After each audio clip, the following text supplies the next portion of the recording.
Dump your bed and sleep on the floor instead. Why sleeping on the floor might be the minimal solution for sleeping you have been searching for all along. This thought first entered my head when I lived in a very small apartment where the bed took up just so much space. Just like in every apartment, the bed takes up so much space. Some even say people use entire rooms just for keeping their bed in terms of space efficiency. This is nuts.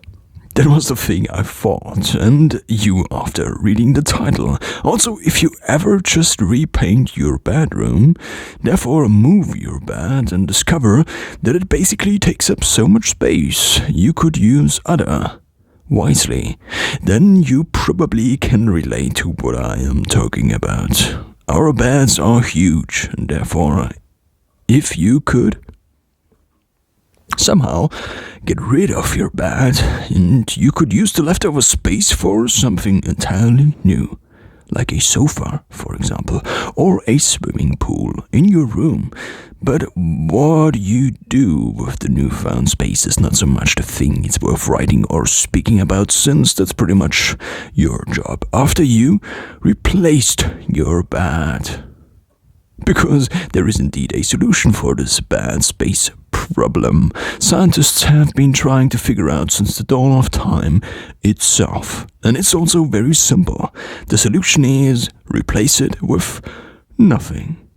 And sleep on the floor. I honestly cannot remember if I, at this point in time, had already been primed by this thought before, or if it really was more or less my idea. All I knew for sure was this: I wanted to try.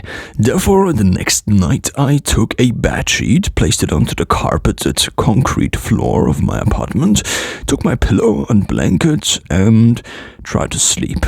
But it was just too hard, sleeping and also the carpeted floor part.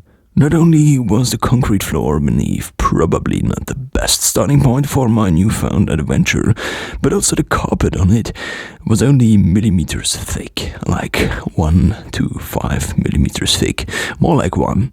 It didn't really work, but this doesn't mean it wouldn't ever work. See, sometimes we use two entirely different criteria to judge if things work for us.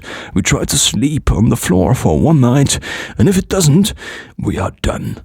But if we try to play the piano and it doesn't, we aren't done. But we just started. Because we know it takes time, practice, habits. And therefore, this thing called sleeping on the floor probably also at least deserved second or many more chances, since it would be the solution for so many problems with beds. Beds. They stand around all day and therefore use up huge amounts of space, or entire rooms in your and our apartment. Therefore, they actually cost you not only the direct price or the cost you pay when purchasing them, but also the indirect price you pay as a percentage of the space of your apartment they take up. Therefore, if you could get rid of this space requirement, maybe an entire room, you can probably save up to 20% of your rent or even more just by sleeping on the floor. But there is also the direct cost of beds, namely the price you pay when buying them. The bed frame usually is pretty expensive. Then you need to put the frame together, and then you need a slatted frame, a mattress, only to then discover you cannot really sleep with this mattress, and you basically wake up in pain every single day. And all this neat package sells for around $1,000. Pretty neat, isn't it? Then there is the hygiene problem. Ever seen a dusted surface somewhere and thought, like, that's disgusting, and maybe cleaned it with a wet cloth? Well, your bed basically consists of dust. A gigantic dust collector installed in every apartment, and then you go in and make it warm and humid every night. A hygienic nightmare. Every 10th person worldwide is allergic to dust and dust mites. And not to speak of bed bugs. You may find at very crappy hostels somewhere, so you could clean your bed regularly, multiplying your weekly laundry or monthly. But even if you washed your entire bed once a month, also you cannot wash the mattress in most cases. You end up with a cleaning cycle of 1 single month. Ever didn't clean your floor for an entire month? Well, but many of us love their beds. And also would love to sleep in them forever. And indeed, they also have their advantages. The main ones being lifted off the ground, having a steady and set up sleeping place, being able to get up in the morning and just leave the bed without first tidying up the floor you slept on, or even making the bed. But enough about the general theory of sleep employment so many of us are stuck with for the entirety of their lives. Back on the floor. The second night, the main problem still was it was hard. Whenever bones or bones with skin on them lay on the floor for too long, they began to hurt, just like my entire body after a night of sleeping on the floor. But turns out the pain is actually a good thing. People with damaged brain parts, resulting in them feeling no pain, just don't know, or underdeveloped brain parts, or not developed brain parts at all, don't know when something actually hurts them. Whenever they do anything, they just have no clue whatsoever. If their hands are burned, for example, because they lay on the stovetop. Imagine a mother seeing their child with its hands on the stove, just smelling what they smell like, because they don't feel any pain. Isn't real? Pain isn't even real. It doesn't give us feedback about the actual physical damage your body right now has to endure, but it is entirely made up.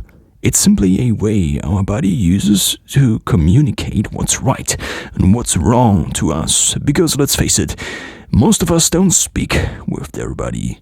Pain is like Scotty, the engineer in Star Trek, calling the deck in order to tell them what's wrong and what needs to be fixed, and also what the ship currently can and cannot do. Because up there, without the actual insight and understanding, simply nobody would know. Therefore, now let's think about what happens if you try to dampen your pain by using cushions all around your body and a thick mattress, probably like 30 centimeters, to basically dampen the pain you otherwise would have in certain sleeping positions. It's like you coming to the doctor like, I got to Scotty trying to call the deck about the ship's problems constantly, and the doctor is just like, cut the line and you'll be fine. Doc's advice. Well, you simply won't have the feedback anymore the pain used to give you. Therefore, you could end up lying hours and hours in positions that actually are damaging your spine, joints, muscles, tendons, ligaments, because you don't adjust your sleeping positions at night. It's like taking over Scotty's line and replacing it with a constant, everything is okay.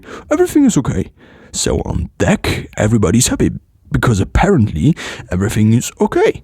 But not because it really is, but because we just numbed the potential feedback Scotty could have given us, either by cutting the line or by replacing it with everything is okay. Like a mattress does. About the state of the ship. And this is where we meet myself again, sleeping on the floor for the third night. Even if the third night would be the anecdotal wonder or the anecdotal wonder night, it wasn't. And since it also was 3 years ago, I also cannot remember everything that well. But the thing I can still remember is this. It got better after a few nights. I slept normally.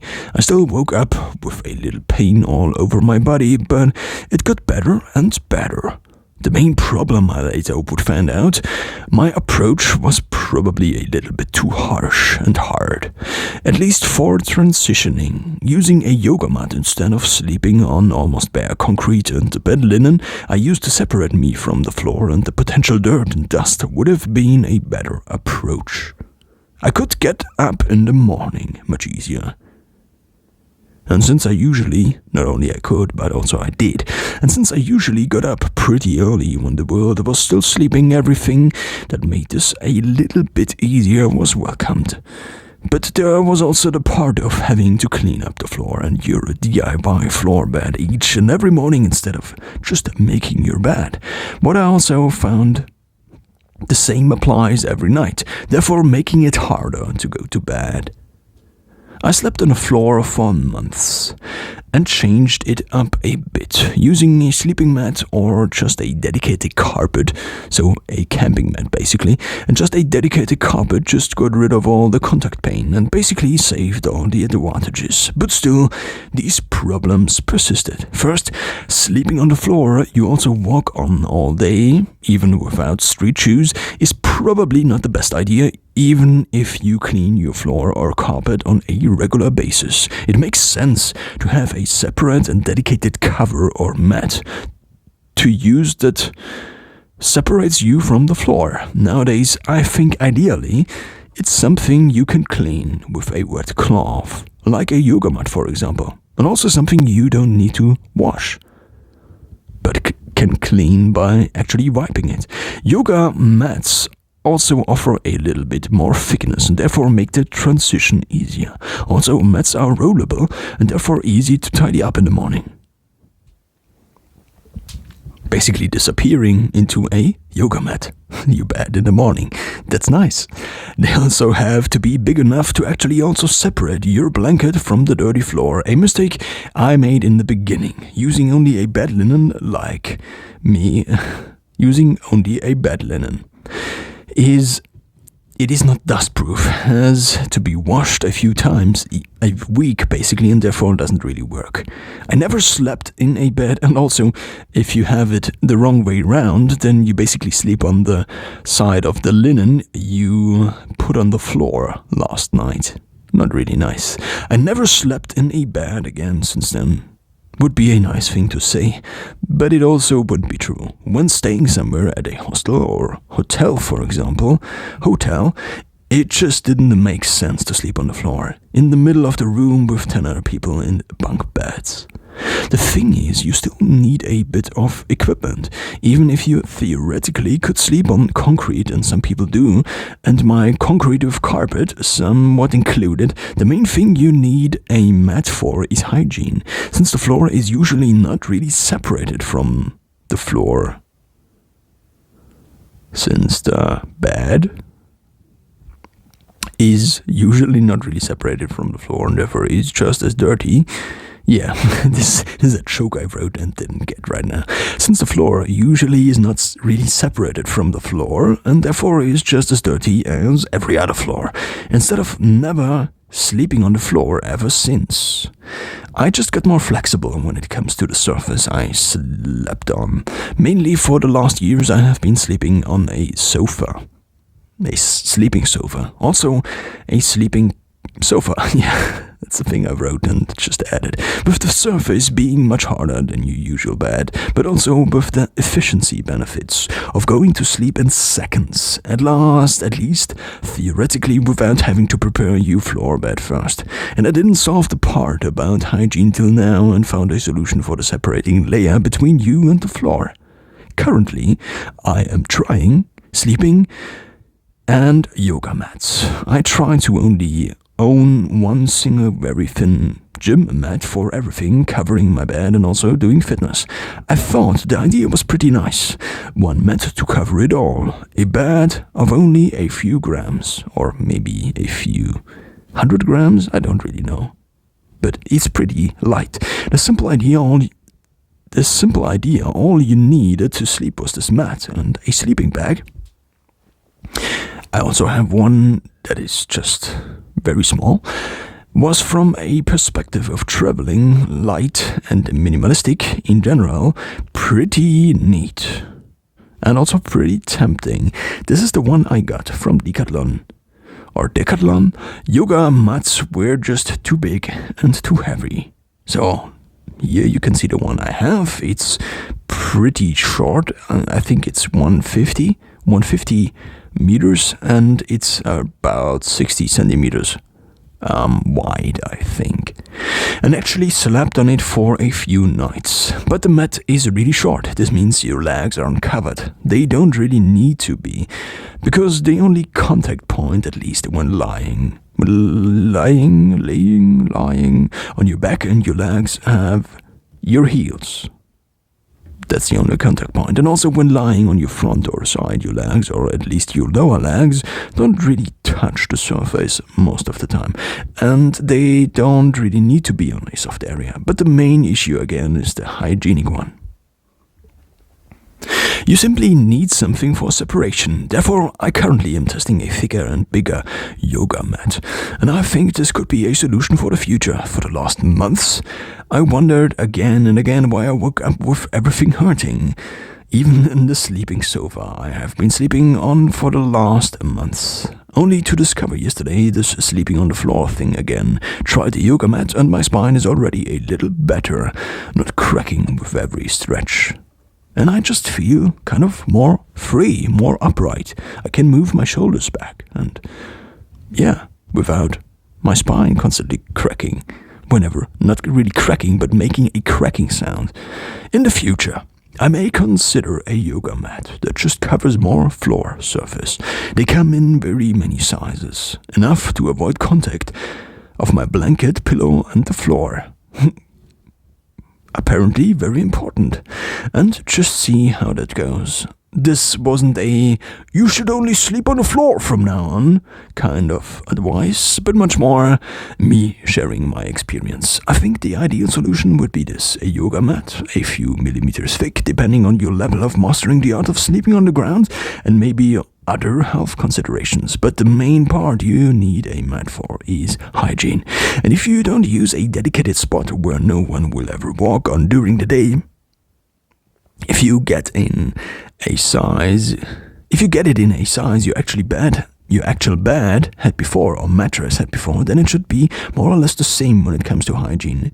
Of course, the risk is still, if the blanket, for example, touches the floor, then it's dirty. And this is, of course, a risk you don't really have with a standard bed that's lifted off the ground.